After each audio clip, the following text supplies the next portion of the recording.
Hi అండి. ఈరోజు ఎంతో సింపుల్గా మనం ఇంట్లో ఎప్పుడూ చేసుకునే బిర్యానీలా కాకుండా బగారా రైస్ ఇలా ఒకసారి ట్రై చేయండి. చాలా బాగుంటుంది. ముందుగా నేను గిన్నె పెట్టుకొని అందులోకి కావలసిన మసాలాలు, నేను 2 గ్లాసులు బాస్మతి రైస్ని ముందుగానే నానబెట్టి పెట్టుకున్నాను. ఒక 2 గంటలు ఇందులోకి 2 టేబుల్ స్పూన్స్ ఆయిల్ వేసుకున్నాను. దీంట్లోకి కొంచెం పాల మీద కానీ పెరుగు మీద కానీ మీగడను వేసుకోవాలి. మీగడ వేయటం వల్ల అన్నం బాగా మృదువుగా వస్తుంది. కొంచెం ఎంత ఉడికినా ఒక్కోసారి బియ్యంగా ఉంటుందిగా, అలా లేకుండా సాఫ్ట్గా వస్తుంది. త్వరగా అరుగుదల కూడా అవుతుంది. గ్యాస్ అలా ఏం లేకుండా బాగుంటుంది. బిర్యానీ కూడా మనకి లైట్గా ఉంటుంది. మనం మీగడని వేసి కరిగించుకోవాలి ఈ ఆయిల్లోనే. నేను 2 టేబుల్ స్పూన్స్ మీగడ వేస్తున్నాను. మీగడను కూడా ఇందులో బాగా కరిగించుకోవాలి. నేను ముందుగా 2 ఆనియన్స్, 1 టమాటా, 2 పచ్చిమిర్చి, 1 ఇలాచి, 4 జీడిపప్పు వేసి ఉడికించుకొని వాటిని మెత్తగా మిక్సీ చేసుకొని పెట్టుకున్నాను. ఈ బగారా రైస్లోకి అలా చేసుకోవాలి. వాటిని పక్కన మెత్తగా ఉడికించుకొని మిక్సీ పట్టి పెట్టుకున్నాను. ఆ మిశ్రమంతో పాటు అల్లం వెల్లుల్లి, పచ్చి కొబ్బరి, ధనియాలు కూడా మిక్సీ పట్టి పెట్టుకున్నాను. కొంచెం మెంతాకు, 2 లవంగాలు, ఒక చిన్న చెక్క ముక్క కూడా వేసేస్తున్నాను.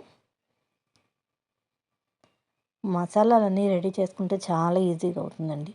ఇది పలావంత ఘాటుగా ఉండదు కానీ చాలా రుచిగా ఉంటుంది. ఎప్పుడూ రెగ్యులర్గా చేసుకునే బిర్యానీలా కాకుండా ఇది ఒక డిఫరెంట్ టైప్గా ఉంటుంది. ఒకసారి ప్రయత్నించి మా ఈ రెసిపీ మీకు నచ్చినట్లయితే లైక్ చేయండి, షేర్ చేసుకోండి, సబ్స్క్రైబ్ చేయండి ఫ్రెండ్స్. దీంట్లోకి పుదీనాకు, కొత్తిమీర కూడా వేసుకున్నాను. ఇప్పుడు అడుగు మాడకుండా ఈ మసాలా మిశ్రమాన్ని బాగా కలిపి పెట్టుకోవాలి.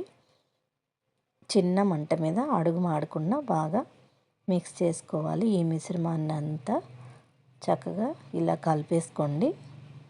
ఇందులోకి ఇప్పుడు తగినంత ఉప్పు కూడా వేసుకోవాలి.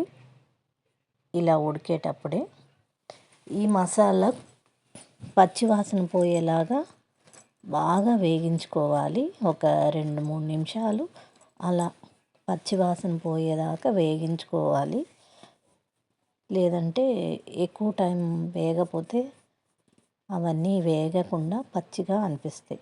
వీటిని సన్నని మంట మీద మూత పెట్టి కొంచెం అడుగు మాడుతున్నప్పుడు ఈ టైంలో కొంచెం వాటర్ వేసాను నేను. అలా వేసి బాగా వేగించుకోవాలి.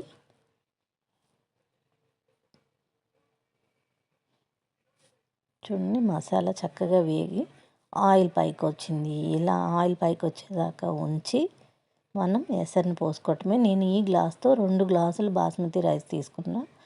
1కి 1.5 వాటర్ చొప్పున 3 గ్లాసులు వాటర్ వేసి, ఈ వాటర్ కరెక్ట్గా సరిపోతుంది. రైసు మంచి పాత బియ్యంగా తీసుకోవాలి. కొత్త బియ్యం అయితే ఒకటే సరిపోతుంది. చూసి వేసుకోండి. ఇప్పుడు నేను ముందుగా నానబెట్టి ఉంచుకున్న రైస్ని కూడా ఇందులో వేసేస్తున్నాను. రైస్ ముందుగా నానిపోవడం వల్ల త్వరగా ఉడికిపోతుంది. మనకి ఎక్కువ టైం పట్టదు. పిల్లలు కూడా చాలా ఇష్టంగా తింటారండి. మామూలు బిర్యానీలో అలా వచ్చింది, ఈ తొక్కొచ్చింది, మరాఠీ మొగ్గు వచ్చింది అనేది లేకుండా, వీటిలో అలాంటివి ఏం లేకుండా చూడండి ఎంతో టేస్టీగా ఉండే బగారా రైస్ రెసిపీ రెడీ.